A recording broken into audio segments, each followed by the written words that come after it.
Welcome everyone. This is more exciting than clubbing.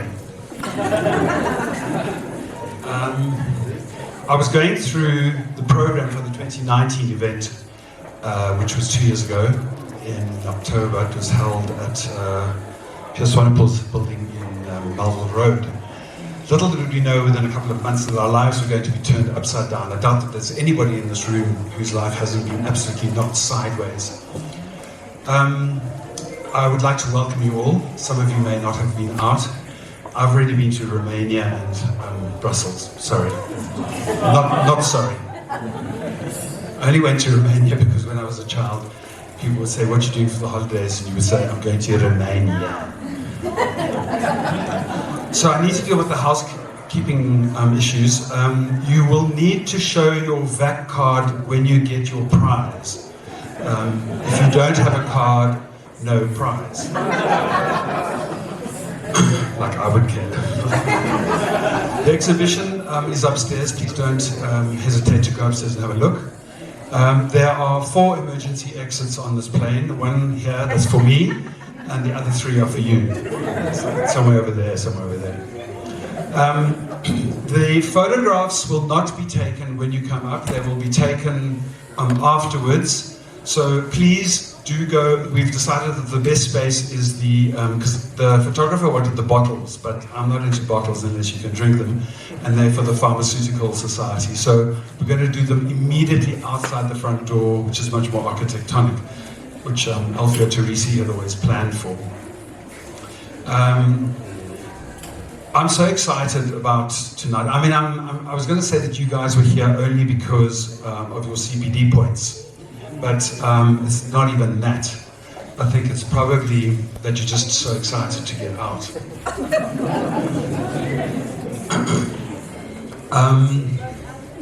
I even dressed up, I put on a tie, my only tie. Except I forgot how to tie it. I literally had to try twice. It's amazing. It took me a year and a half to work how to teach on Zoom. It took me until about September this year. And the amazing thing is how quickly it takes to how quickly you de-skill. And I think you probably all know about that. So having gone from in-person events, from online events to in-person events, there are inevitably going to be a couple of whoopsies tonight. So we beg your indulgence for that. The bathrooms are outside to the left and to the left, and I think that's all. You want me to sing a song? Oh, the bar, your mouth will lead you to the bar.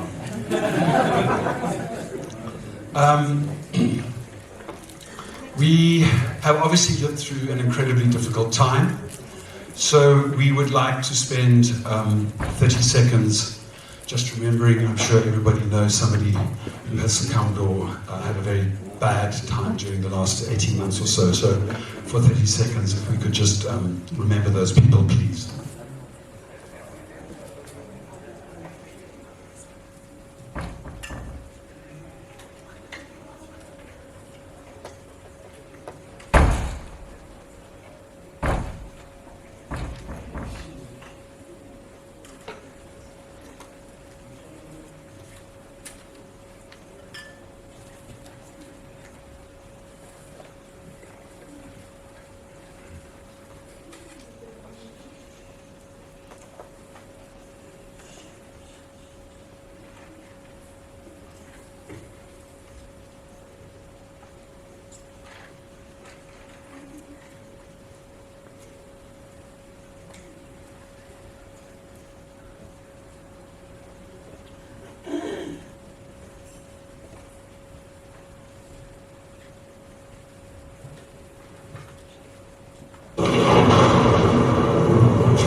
we're very grateful to the sponsors. And I should have actually said, I don't think I welcomed everybody, especially welcome to all of you. Thank you very much for coming. I think the only grown-up is Jeremy Malan, who is the president of the PIA. So welcome, Jeremy, wherever you are. I did see you somewhere. Thank you. I don't think any of the grown-ups are here, any of the sire people. I guess it's just that we can behave badly. We're very grateful for the sponsors, and David Elliott, who's the general manager of M2G from Janssen Africa, will be doing a short presentation. And I'm sorry, but you're actually going to get CPD points for this. It's not hard sell, but it is. You're going to have to focus because there are going to be questions on this afterwards. Please welcome David Elliott.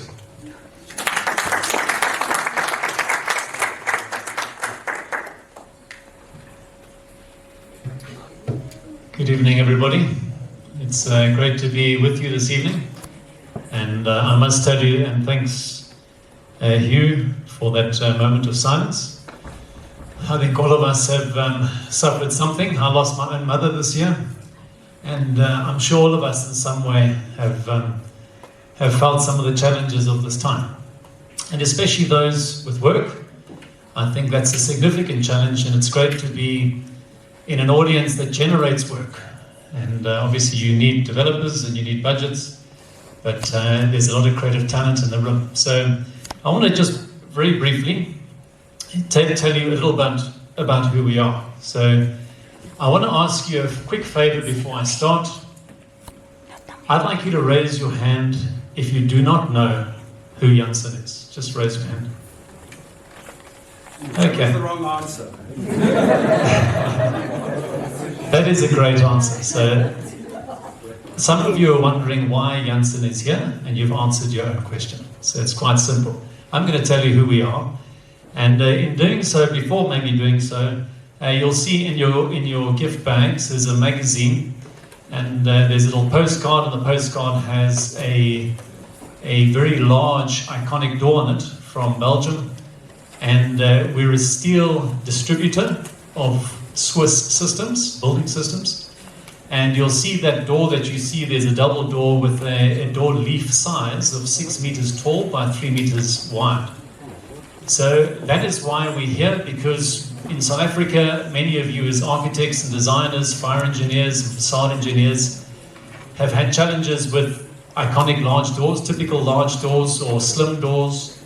You've had challenges with trying to find a Class B fire door that's glazed, which is still a problem because a fire shutter with a fusible link and maybe a motor doesn't solve all your problems, or drenching doesn't solve your problems, or a fire curtain.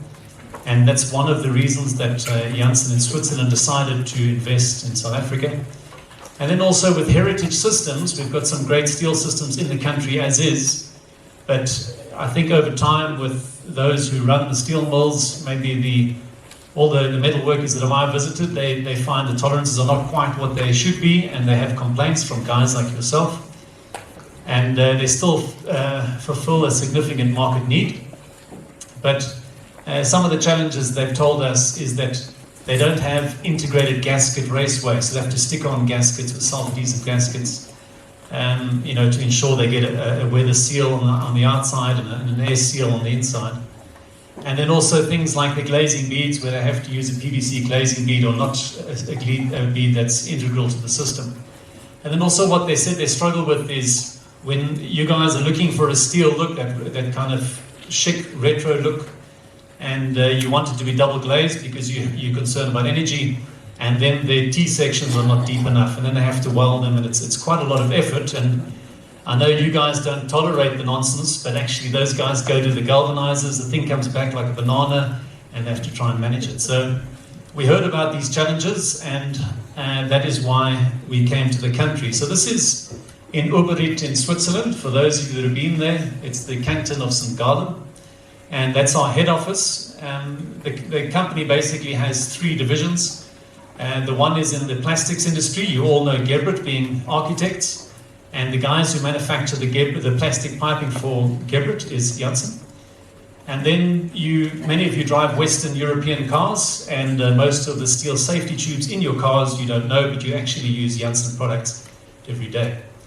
What I'm talking to you about is not that. I'm talking to you about building systems, and that really revolves around fenestration and facades.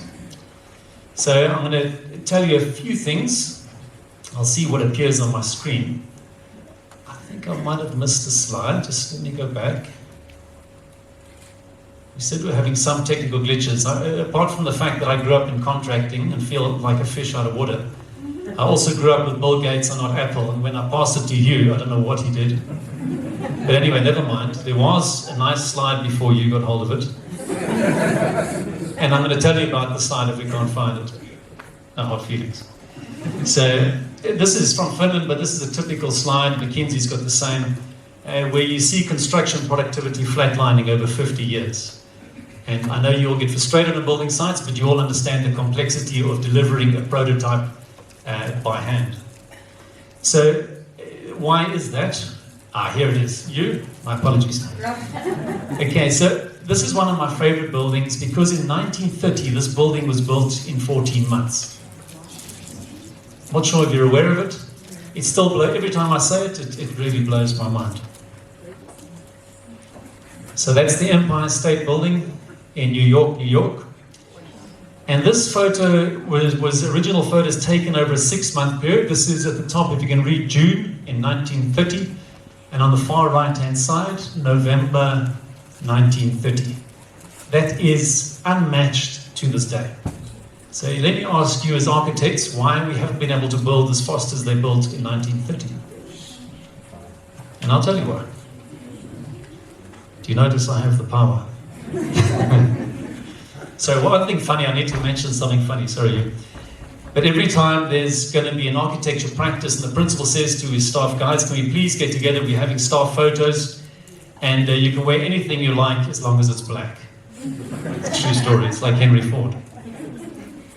So why is that? And just before I talk a little bit more about our steel products, and then I'll hand back to you, with what you've shown us in terms of the pandemic, you guys are experiencing even more parameters, design parameters, challenges with security, challenges with health, and increasing challenges with sustainability.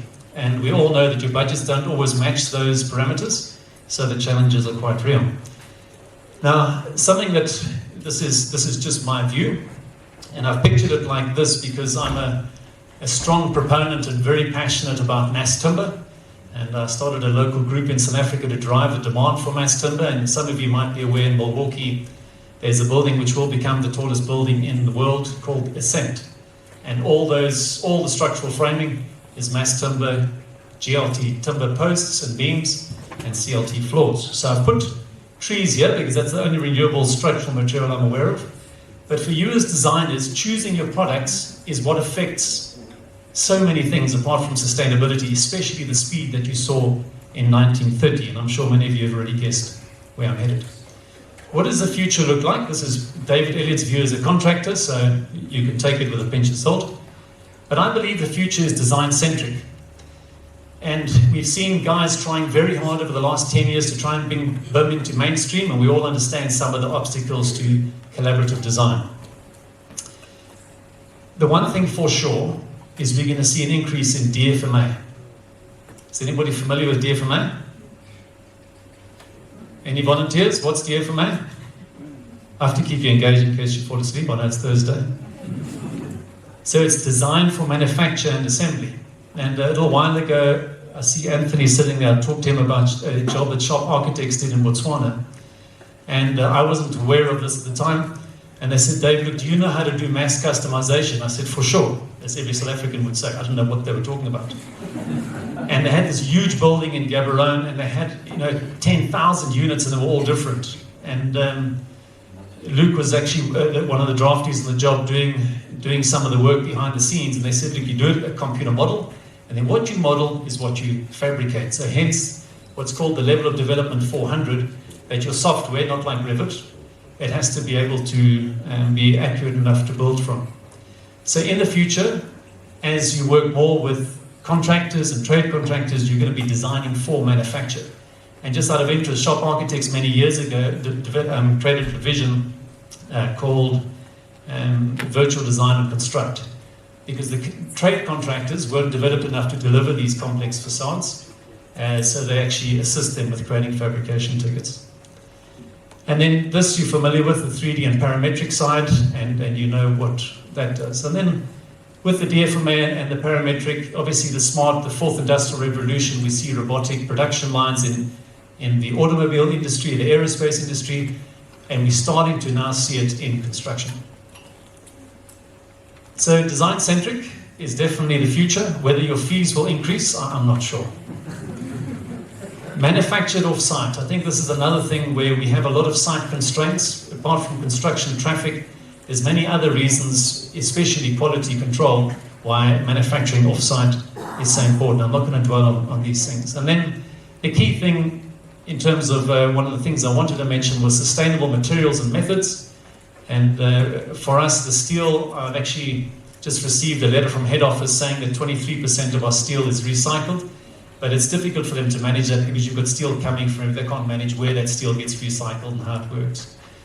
But certainly renewable and reusable, and we see a lot more repurposing of buildings. And then energy efficient, again, another design parameter where you guys have to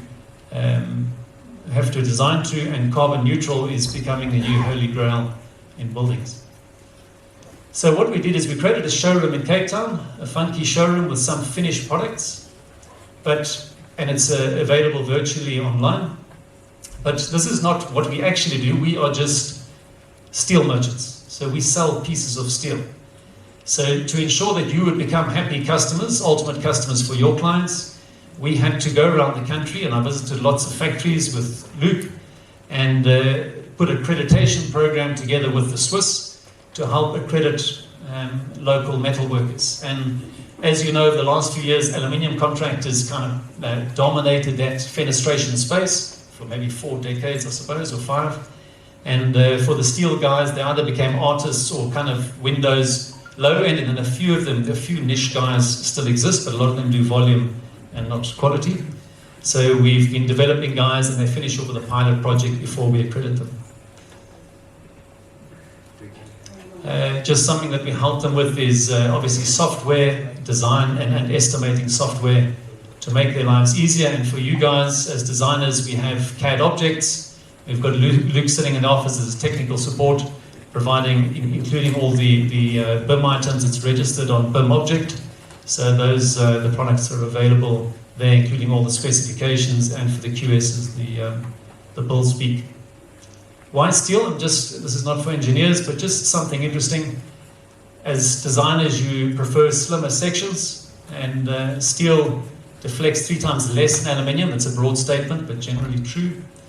It's more energy efficient, and the reason for that is that if you compare the conductivity of aluminium, 234 watts per meter Kelvin, compared to carbon steel, it's significantly less. It's quite surprising. What I didn't know until earlier this year is that stainless steel is significantly less than carbon steel. And then the expansion coefficient is similar to glass and concrete, so your detailing is a little bit simpler. And then although steel is 3 times heavier than aluminium, it requires a lot less material, and really in fenestration, the weight of steel is not an issue because the glass weighs a lot anyway. So the Janssen Steel building systems, we've kind of got 3 things we look at: design, safety, and durability. So just before finishing, our systems have dual integrated gasket raceways. So the actual profile comes with a raceway, you just push the gasket into it, both for your weather seal and your air seal.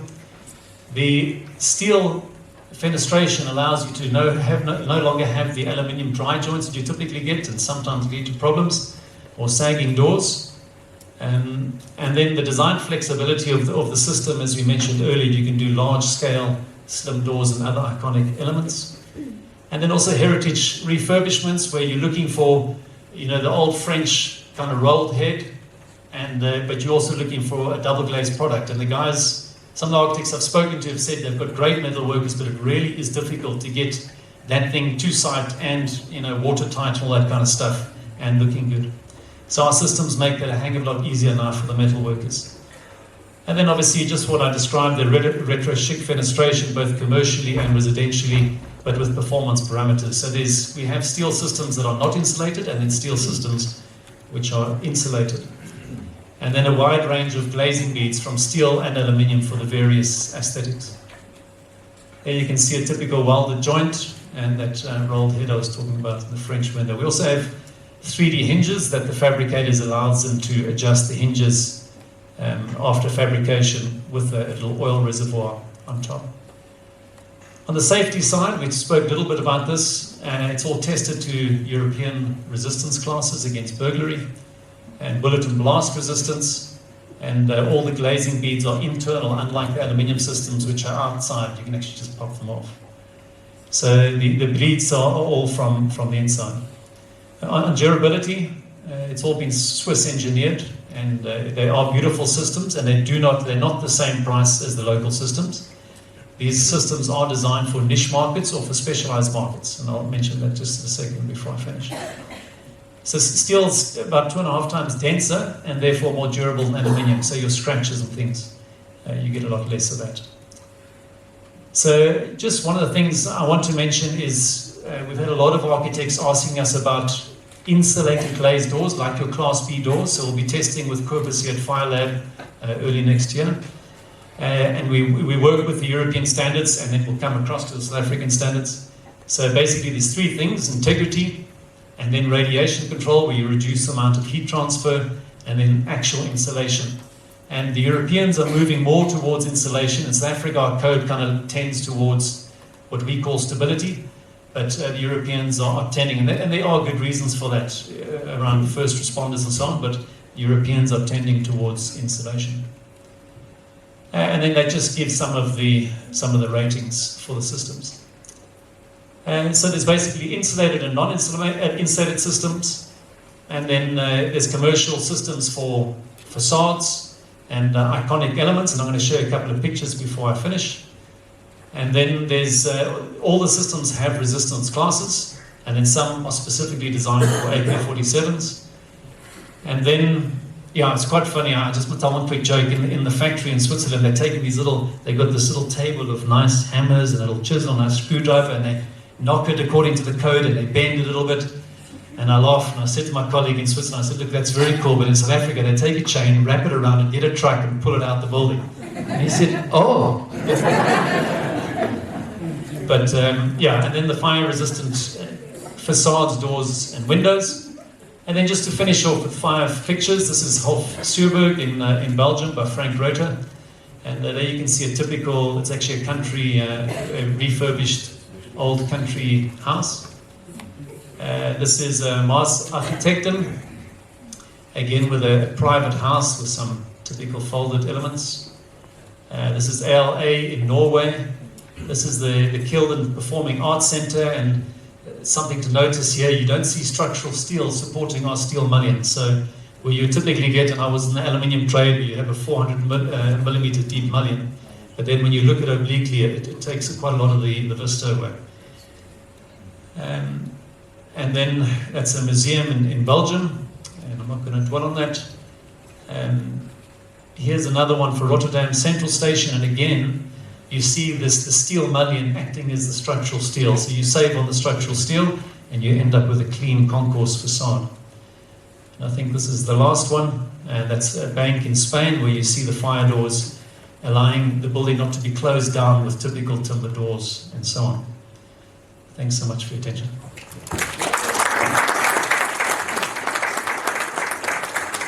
We have a long history in steel. German doctors come to Soweto. In 1 weekend they can do a year's training, and I think the Swiss should come here as well. Nancy, are there dancers for the second show as well? They are. Could you round the kids up? Are you ready?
I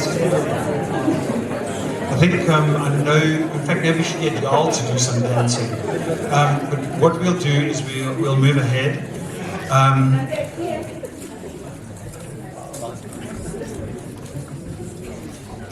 I think let's just move ahead. We can come back to that. I'd like to introduce Daniel van der Merwe, who was the convener of the panel, and perhaps Daniel can take over. He'll start by introducing the adjudication panel. Please welcome Daniel van der Merwe.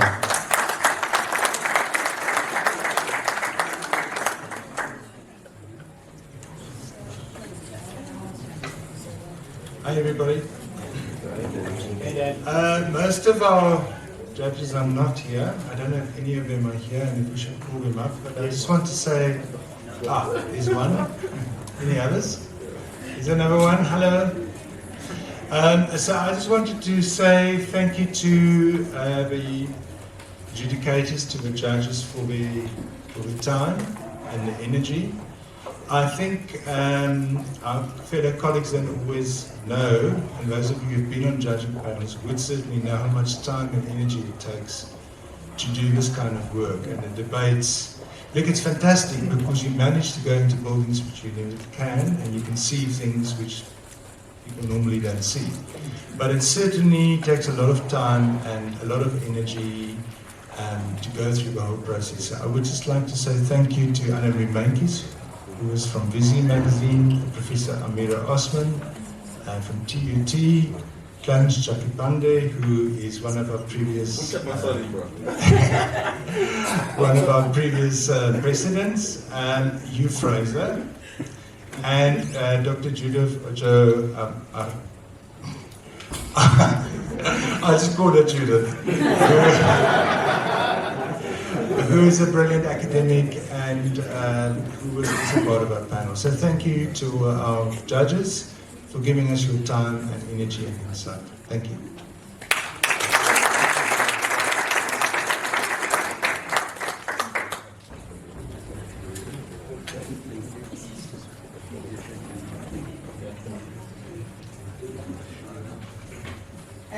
All right, so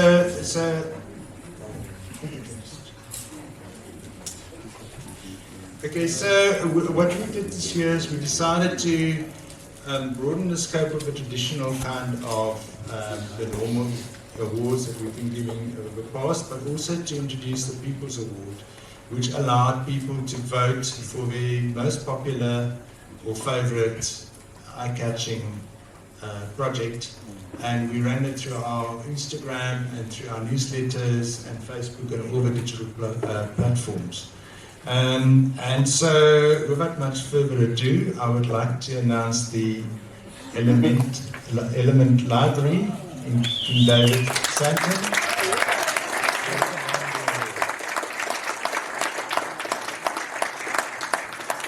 I'm going to ask Marion Lamont to as one of our sponsors to hand over the award.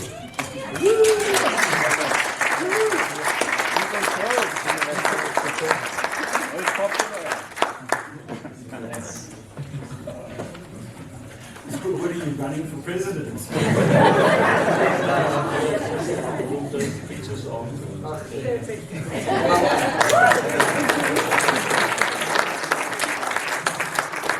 Some visual images of the. I might as well add that we were really impressed by it, and the kids really loved it. It was an existing building, am I right? Yes. That was retrofitted, and on a very small budget. You guys achieved amazing interactive space, so thank you for that.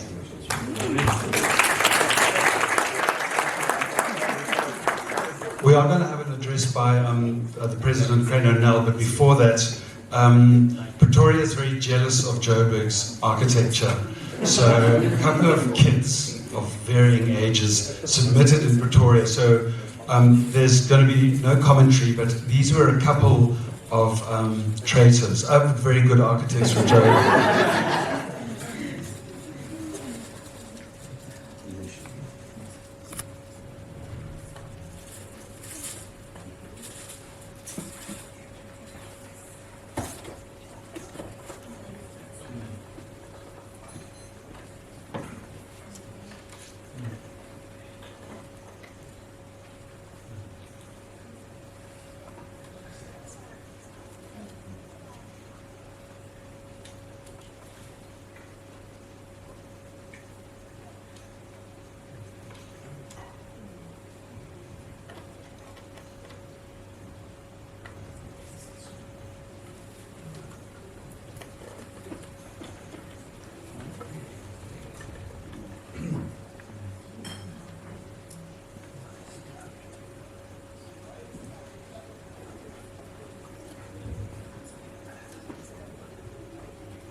I'd like to introduce you to Crane O'Neill, who will address you as President. Hi, I thought you'd kick me off the program just now. Let me just get my notes.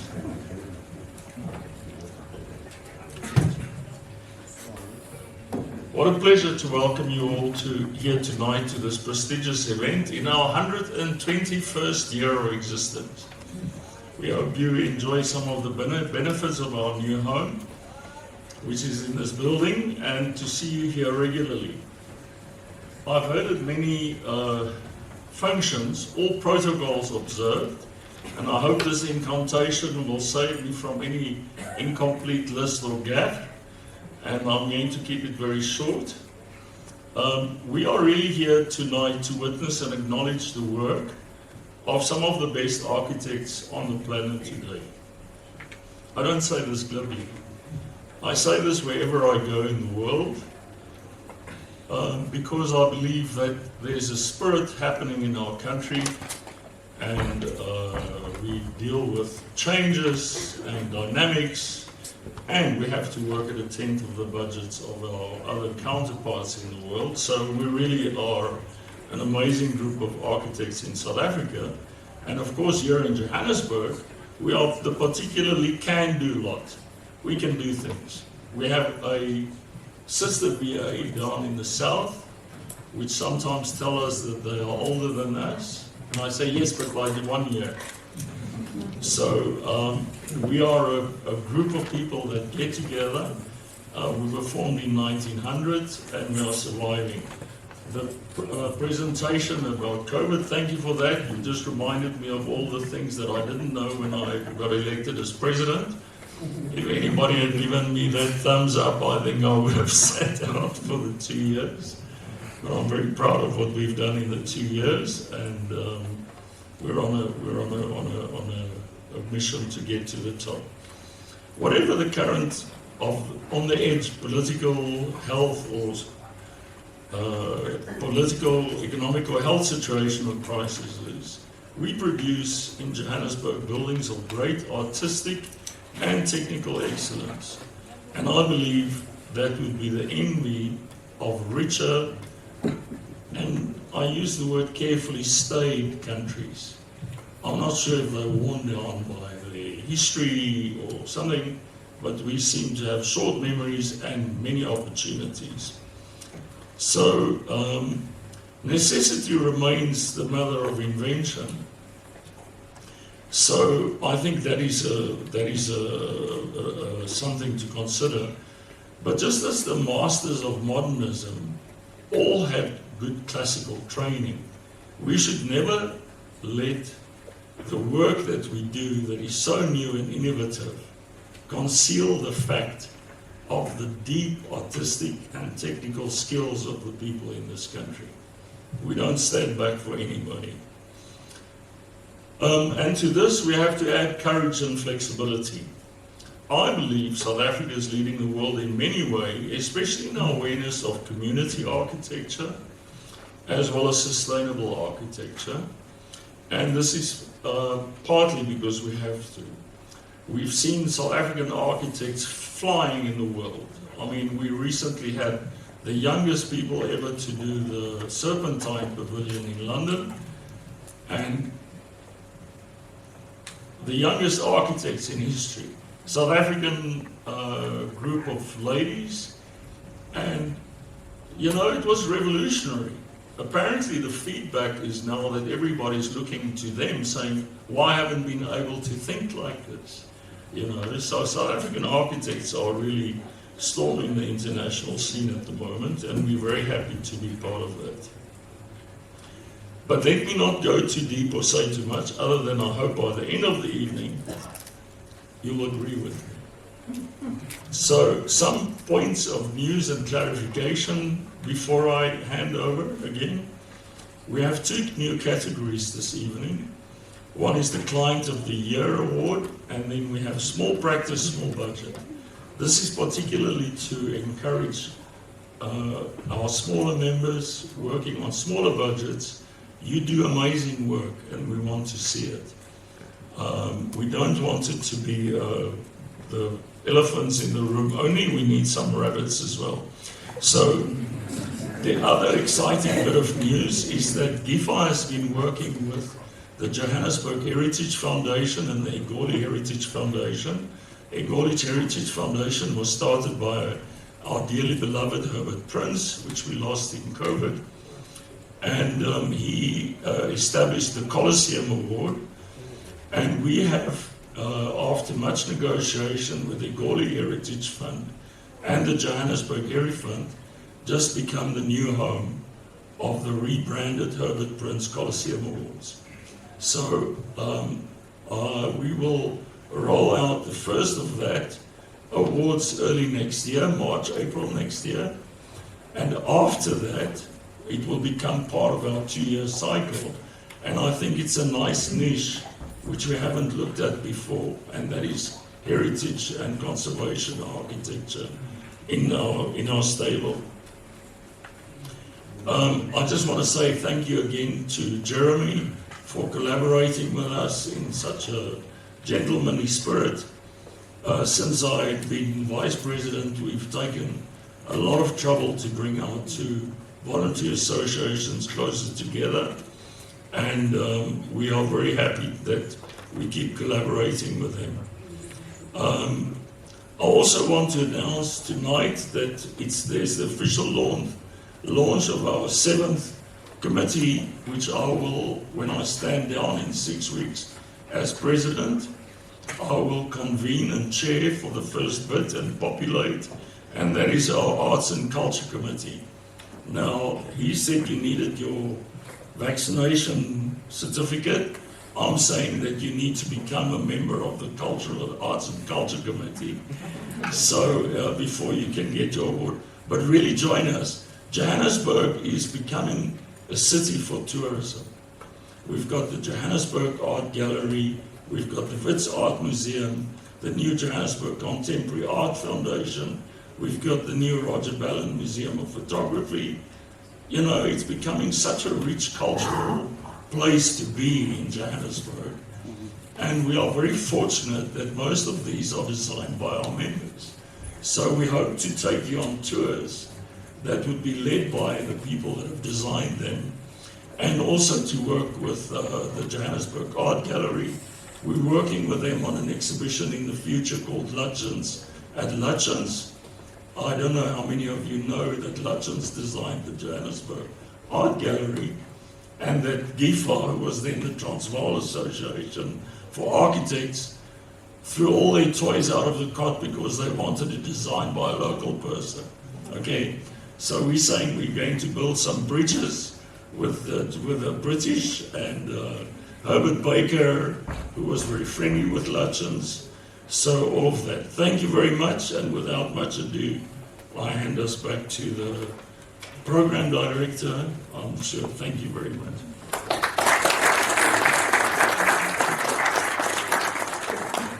We're going to go back to the dance that was put together by Nancy and the interns.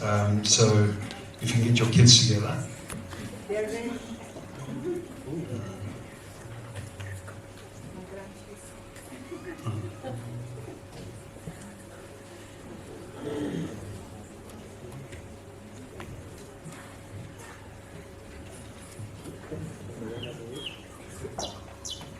Andiamo, ballare?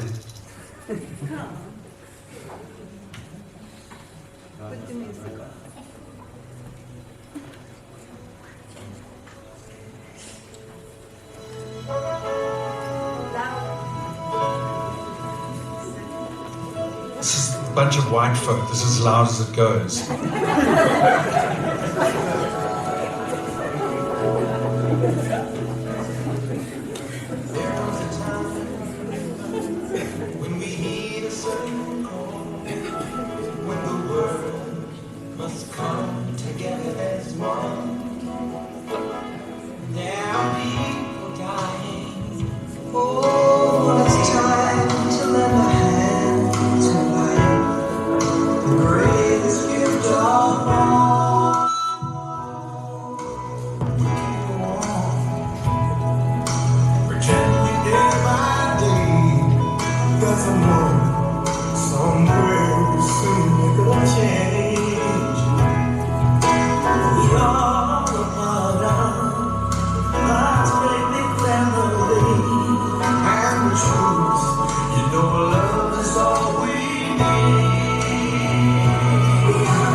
There's one more show a bit later, but I just have to tell you, back is putting the front to shame, so you guys need to try a little bit harder.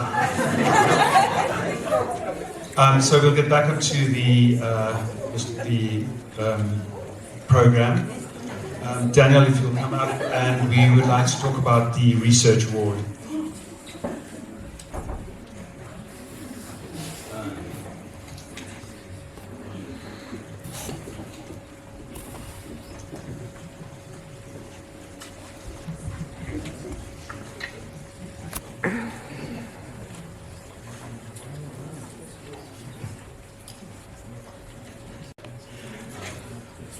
I was going to say something rude about it being slow because it was Pretoria, but I won't say that.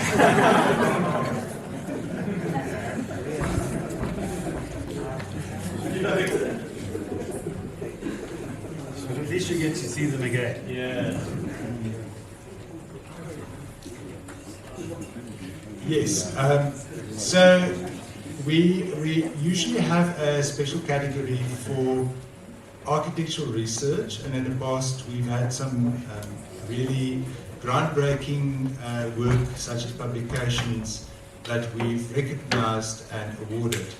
And what we've done this year, we received a submission, and And it was a submission by Savage and Dodd Architects, which was a first for South Africa. You might know that there is a whole new field called forensic architecture. And what they did was they recreated the spatial sequences and the spatial qualities and the whole spatial logical event of how it unfolded during the interrogation of Neil Agate and his inquest in 2020. And that was a fascinating piece, and thank you to our academics, Judith and Amira, who actually evaluated it for us, and we are very proud to give this special award to the practice Savage and Dodd Architects.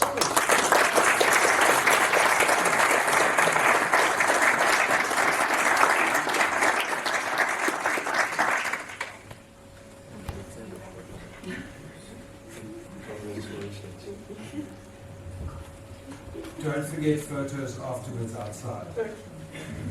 Otherwise you lose your CPD point.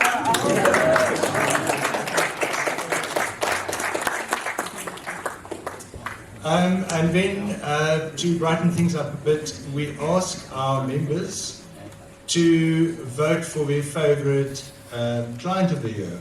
Now, generally, a lot of the sort of projects and relationships sometimes ends up in, well, I was going to say bedwetting and tears, but in this case, it's obviously for clients where the relationship went well. And I'm very happy to announce to you that that award goes to Veld Architects, to Ansie and Renette Buitendach. And I'm just going to read here from the citation that we received.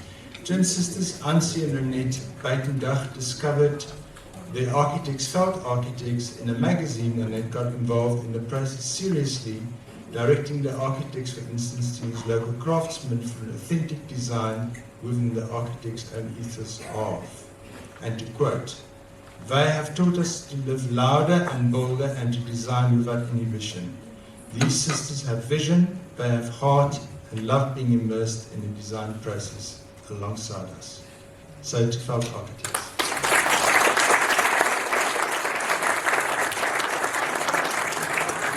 Representative from Veld Architects.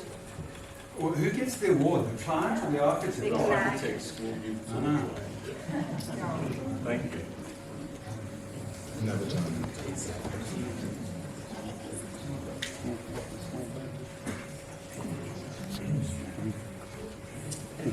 So, in keeping with what Rainer announced, our awards, special awards for small practice and small design, that is generally for products under 5 million. I would like to... Or less than two principals. Or less than two principals, yes.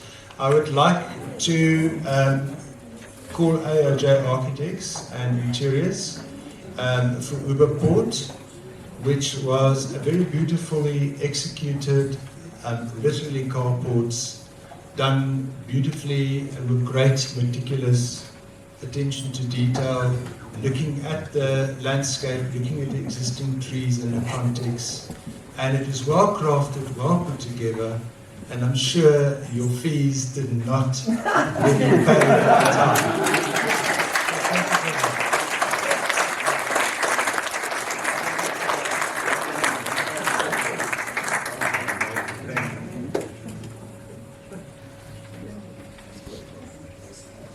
Thank you, guys.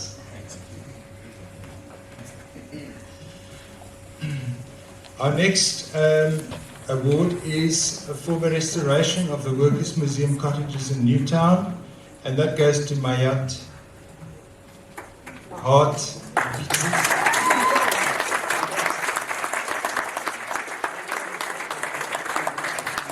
This modern restoration is a reintroduction of the former Workers' Museum to the city of Johannesburg and the cultural centre of Newtown.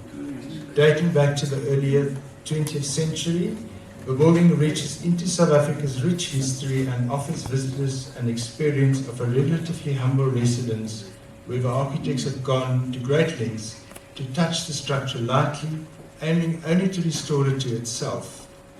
This building restoration can be admired for its subtlety and skilled commitment to facilitating an authentic experience of a piece of South Africa's heritage. Congratulations.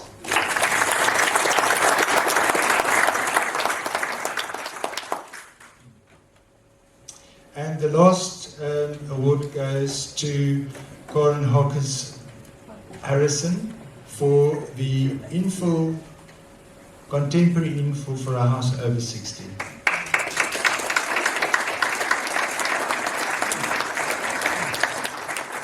The project is literally a little addition to an existing 60s house in Parkhurst.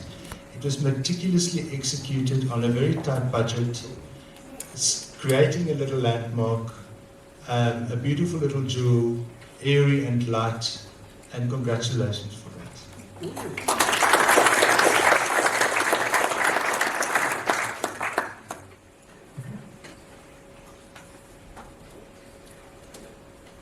So we would like to start with our awards of commendation. And our first award goes to Gas Architecture Studios for Elevate Affordable Housing in Johannesburg.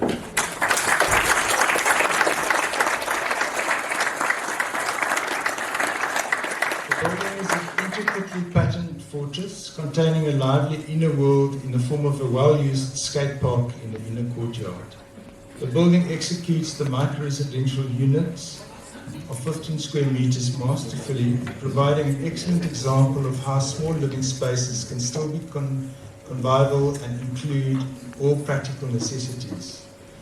The work can be lauded for its noteworthy imagining of inner city living spaces and achieving a high density of dwellings while retaining strong conceptual clarity and artful execution. Congratulations.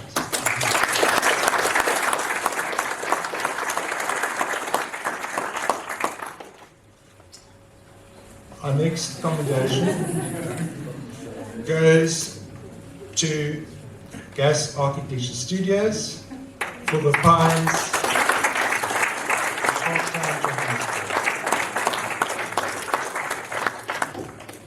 Hidden amongst a sea of ancient trees in Johannesburg, lush suburb of Parktown is an existing office building situated on a historic Hollard complex.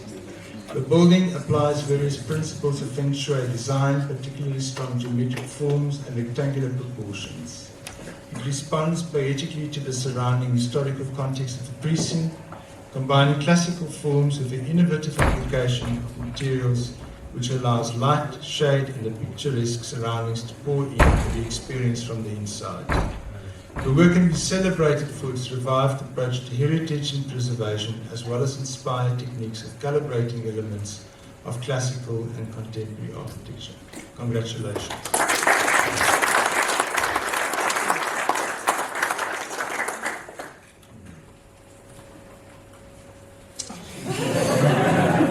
This is subscriptions plus. So our award goes to Diamond City, to the Diamond Jewel City, to again Gas Architecture Studios. The Diamond Block 1 is one of the 6 city blocks that form part of the Jewel City development. It's a massive urban redevelopment project on the outskirts of the Mabaneng precinct in Johannesburg, Eastern CBD. This is one development.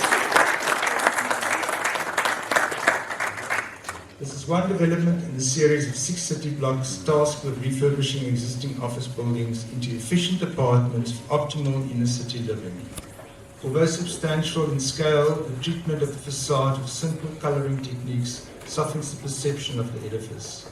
The ground floor edges engage in techniques. Sorry, there's a spelling mistake. The ground floor edges engage in dynamic ways with pedestrian movement by carefully considering the degrees of permeability. Closed edges present murals, while inner courtyards and thoroughfares offer retail and seating and thus welcome pedestrians to linger. These spaces manage to modulate scale and thresholds intricately in a harsher context on the outskirts of Mabaneng. This is a significant achievement which does not announce itself because it is so well executed. And I must say, going there, it was amazing to experience the vibration, the energies, the people.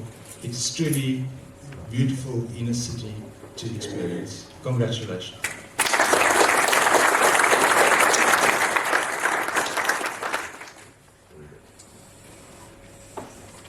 Our next award goes to 2610 South Architects.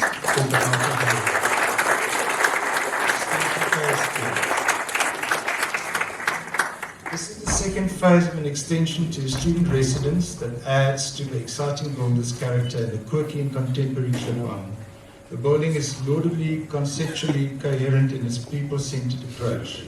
Bridges facilitate chance encounters, views of the city and the campus, while respectfully framing views of the existing building. From thoroughly considered orientation emerge courtyards and well-framed outdoor moments. Masterful application of brickwork modulates scale in livings, what would otherwise be repetitive, grid-like facade, while conversing successfully with the surrounding traditional buildings. The extension of Banata Hall can be appreciated for its respect and elevation of the ordinary, applying hot bin bricks to create seamless, effortless spaces. Congratulations.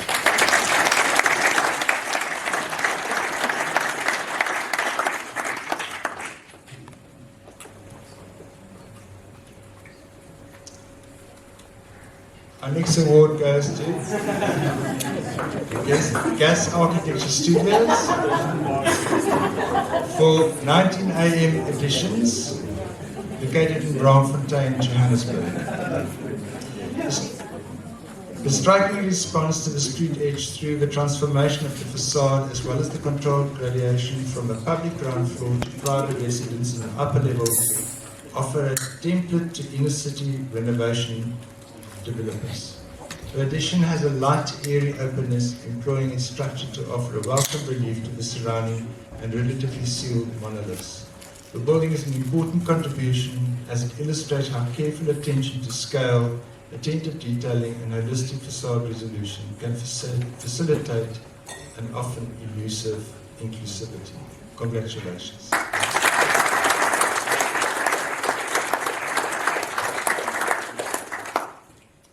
Our next award goes to Arc International Architects for the Leonardo in Sandton, Johannesburg.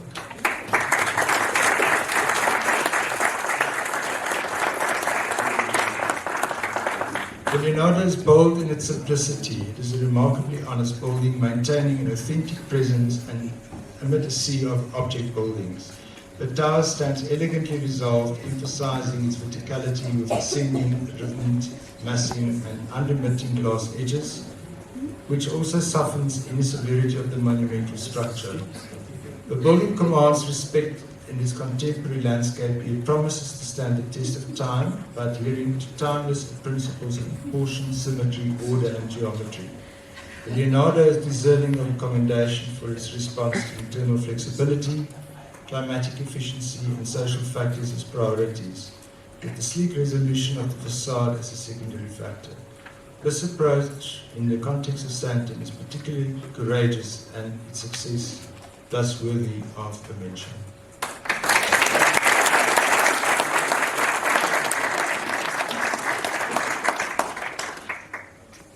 Our next award goes for the Elementary Library by Yuba Studio.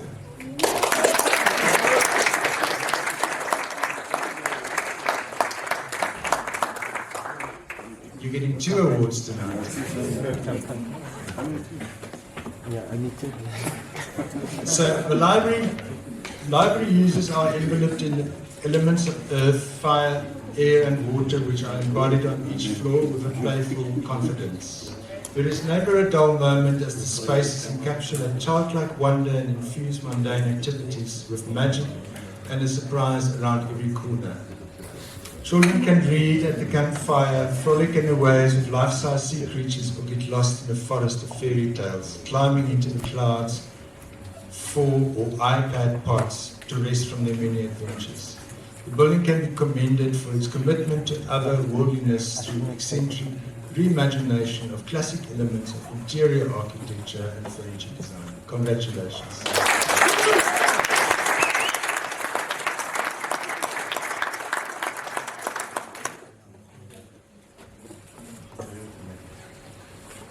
So now we get into the serious stuff, our awards of merit. And I'm afraid you have to come out again.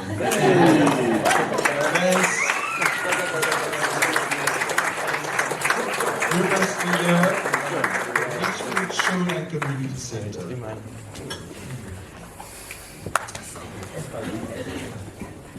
The needs of the youth set the tone of this effort to reinvigorate a dated structure. The aims were to add a youthful burst of light and colour, as well as increase its practical functionality.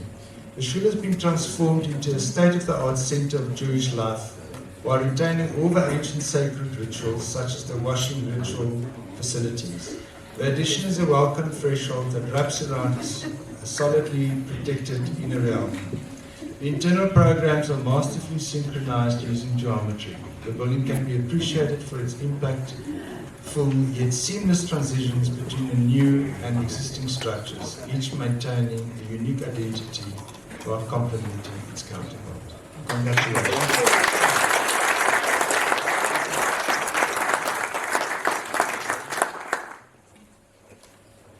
And our next award goes to Penshock Architects for the new preparatory school for St. John's College.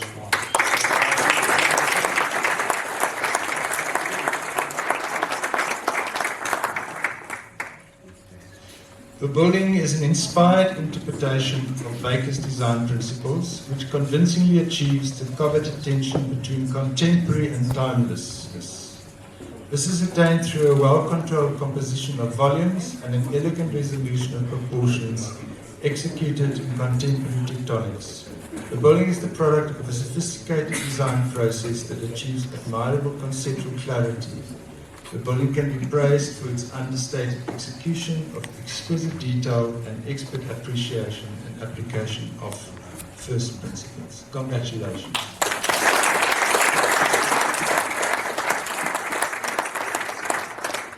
Our next award goes to Gas Architecture Studios for the Onyx Training Center.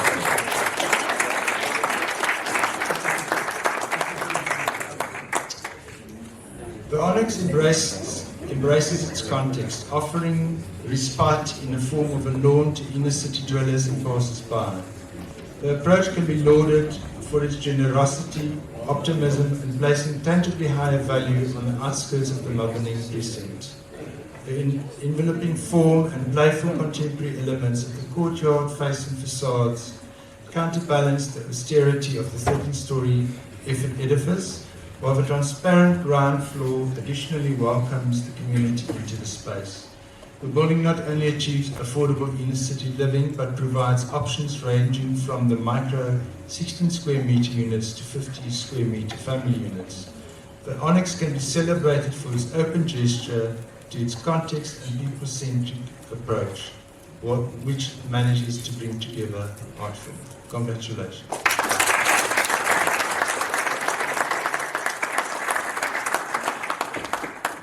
And our next award goes to Rebel Base Collective for Ode to Oak Pavilion.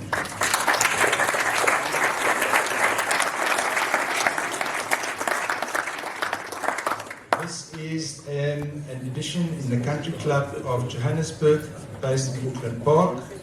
And the Ode to Oak is an esoteric yet relatable collaboration with the existing heritage structure. The sculpture is meticulously crafted to respond to perennial climatic comfort while tantalizing the senses with its undulations.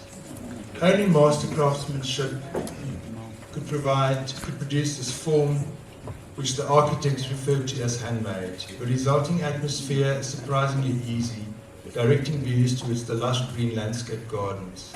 The piece has sparked much controversy and must be acknowledged for its daring engagement of heritage, electing to hold its own rather than fade into the background. Congratulations.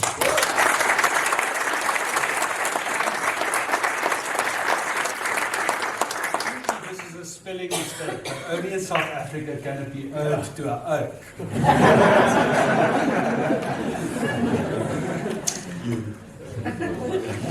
Our next award goes to Gifa Architects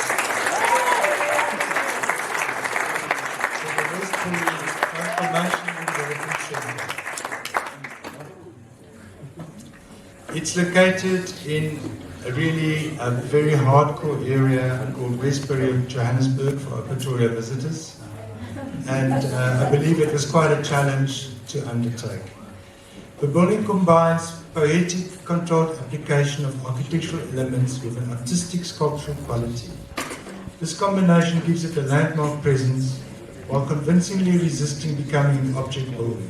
The design is agile in its response to challenging site conditions and an existing structure, mainly applying proportion and scale to mediate between existing and the new. Color, transparency, and embracing architectural gestures are used to invite the community to a space that's tailor-made for their needs. The building's profound achievement is that while it is experienced by the community as architecture with a small a, the sophistication of its design and execution ends at a capital A. Congratulations.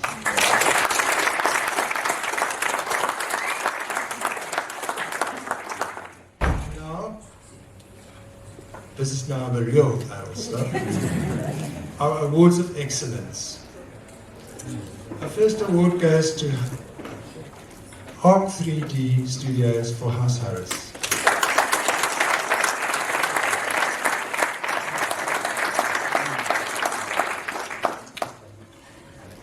This breathtaking home synthesizes the open-close contemporary classic and flat roof-peaked roof rooms skillfully.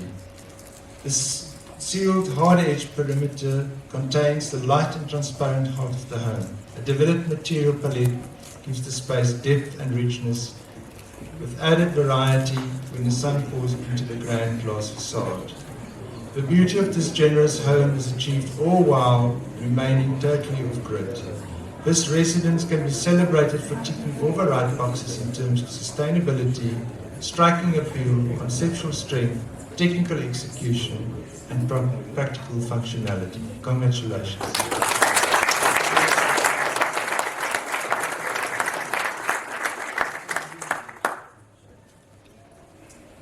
And our next award goes to Paragon Architects for Bala World.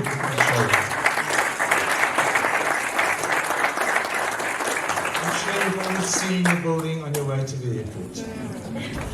The building is a visionary gesture deriving its form from one of the earth-moving equipment trucks.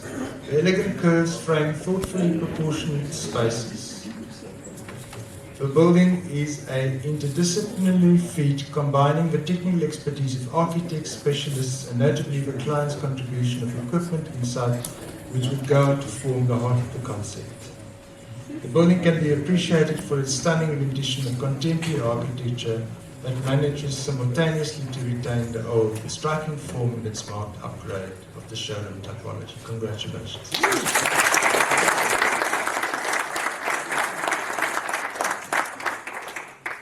Our next award goes to C76 Architecture for the Archie Showroom in Parkhurst.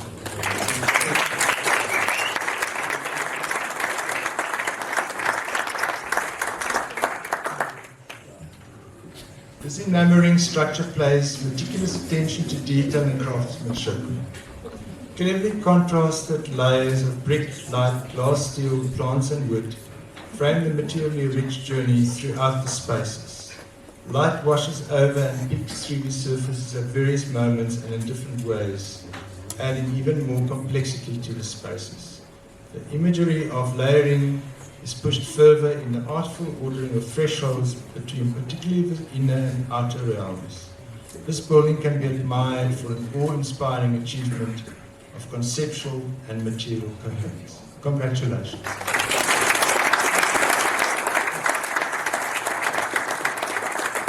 And our last award of excellence goes to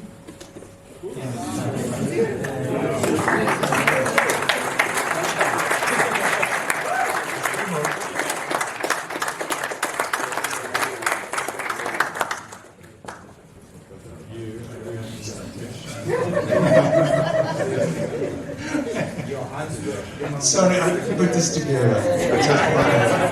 I think you're all familiar with Jewel City in Maboneng. As I said earlier, it is really a remarkable achievement in what it achieved and stitching and revitalizing the western part of Johannesburg CBD. I think it's worthy of an award of excellence.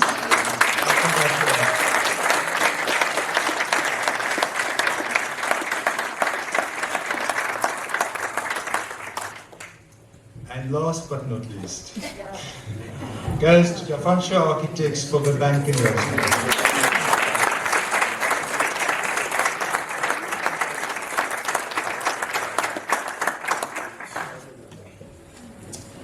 The building strikingly balances grandeur and charm. Substantial vertical and horizontal gestures are mediated by the human scale brick, brass and planted elements. While refreshing its context with the new cafe, restaurant, retail and co-working spaces, it also hits the elusive note of seeming to have always been there. The timeless lower level adherence to form, proportion and rational order is stopped with the upper level office spaces and which are relatively wild, contemporary and experimental. This building can be appreciated for its technical elegance, seamless assimilation into the context, while offering energizing programs back to its users. Congratulations.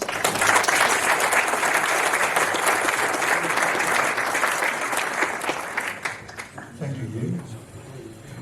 The next award is the President's Award. I'm not sure, Craig, if you want to say anything about it. Did you get my citation? I'll tell you about it quickly. So I have a prerogative every year to make a selection, whether it goes to a project from any of the groups. But I felt that in Johannesburg, right here, right now, and with the zeitgeist, that it should go to the Westbury Transformation and Development Centre. It expresses the complexity and it takes voices of the desperate, takes the voices of the desperate and it makes it into the most beautiful sound of hope, message of hope. So well done, and I'll send you the professionals.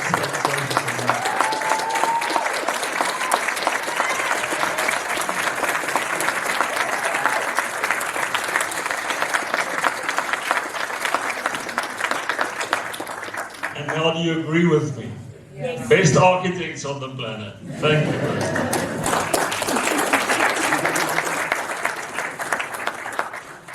Okay, we have our last performance. Remembering the front needs to try a little bit harder. More emotion, please.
Merci, monsieur.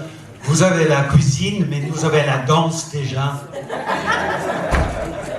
So thanks to Nancy and the interns for arranging the performance. And thank you to them generally for arranging the evening this evening. Please remember that your photos are to be taken just outside the front door. And those of you who haven't signed the CPD forms, they are circulating. We've been through one of the most difficult periods, certainly of our lives, but humans perform best under duress. And if this is the kind of stuff that's come out of a pandemic, we certainly hope that the world of construction and the fact that the world is changing so much, so fast, and perhaps accelerated by what's happened in the COVID period. Thank you all very much for coming tonight, and please God, we will see you all again in 2 years' time under better conditions. Thank you.